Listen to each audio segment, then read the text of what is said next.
الحمدللہ والصلاۃ والسلام علی رسول اللہ وبعد۔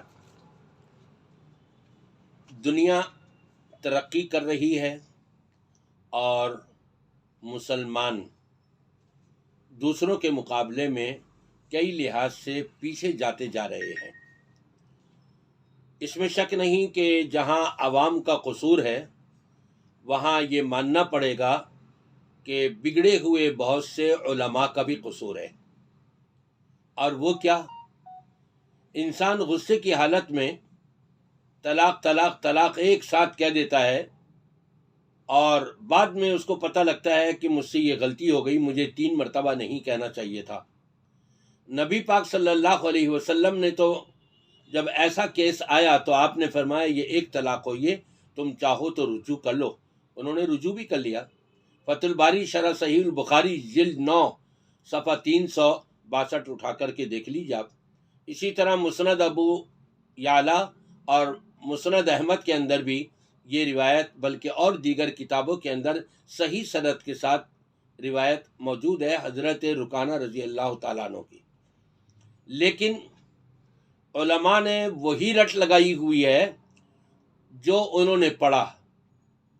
اگر قرآن اور سنت کو انہوں نے پڑھا ہوتا تو یقیناً وہ اپنی فقہ کو لوگوں کے سامنے پیش نہیں کرتے۔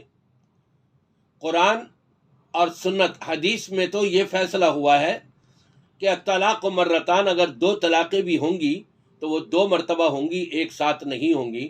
ایک ساتھ دی جانے والی 2 طلاقوں کو قرآن مجید ایکسپٹ نہیں کر رہا تو ایک ساتھ 3 طلاقوں کو کیسے وہ مانے گا اور تسلیم کرے گا؟ بہرحال یہ 3 طلاق کا مسئلہ ایک اپنی جگہ ہے، لیکن آج کل کے ملا مولویوں نے جو یہ ڈھونگ رچایا ہوا ہے کہ لوگوں کی جیبیں بھی خالی کرتے ہیں اور حرام کاری بھی کرتے ہیں۔ بلکہ حیرانگی تو اس بات کے اوپر ہے کہ ہمارے احناف کے بہت سے اداروں کے اندر، مدرسوں میں، جامعات کے اندر باقاعدہ کمرے بنے ہوئے ہیں حلالے کے لیے۔ ہزاروں روپے بھی نکلوائیں گے اور ایک رات کے لیے اس کی دوسرے کی بیوی کو رکھ کر کے حرام کاری اور زنا کرتے ہوئے اور اگلے روز اس کو طلاق دے دیں گے۔ یہ سارا کچھ ڈھونگ کنہوں نے رچایا ہوا ہے؟ عوام نے نہیں، یہ ملا مولویوں نے رچایا ہوا ہے، جو اپنی فقہ کو لے کے چلتے ہیں، قرآن اور سنت کو پیچھے پس پش ڈال دیتے ہیں۔ ان میں سے میں آپ یہ بھی کہوں گا کہ الیاس گمن صاحب کی تو یہ واضح کلپ آئی کہ اگر قرآن پاک کی آیت ہو ایک طرف اور دوسری طرف ہمارا فقی اس کے برخلاف فیصلہ دے رہا ہو تو آیت کو چھوڑ دیں گے، آیت کو نہیں لیں گے اور فقی کی بات کو لیں گے۔ دلیل کیا پیش کرتے ہیں کہ ہمارے فقی کو بھی یہ آیت معلوم تھی، انا للہ و انا الیہ راجعون۔ اور میں مبارکبادی دیتا ہوں مولانا مفتی طارق مسعود صاحب کو، وہ بھی دیوبندی ہیں، اور یہ الیاس گمن صاحب بھی دیوبندی جنہوں نے یہ فتویٰ دیا۔ مولانا طارق مفتی مسعود صاحب نے فتویٰ دیا کہ اگر قرآن پاک کی آیت آ جائے اور نبی کی صحیح حدیث آ جائے، اس کے مقابلے میں اگر کوئی کسی امام کی بات مان رہا ہے اس کے برخلاف تو اسلام سے ہی خارج ہے۔ یقیناً ایسا ہی ہے۔